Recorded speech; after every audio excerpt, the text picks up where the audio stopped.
Imagine you need to tell someone what another person said.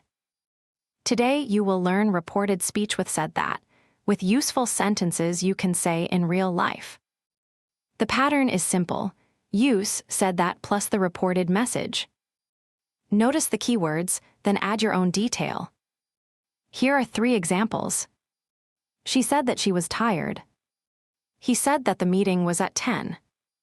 They said that they needed help. Let's test what we've learned. Which sentence reports another person's words?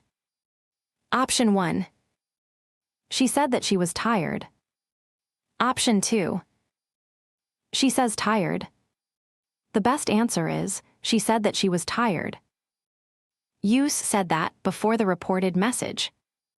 Let us recap. Use said that plus the reported message. Practice this sentence: she said that she was tired. Say it once, then change one detail.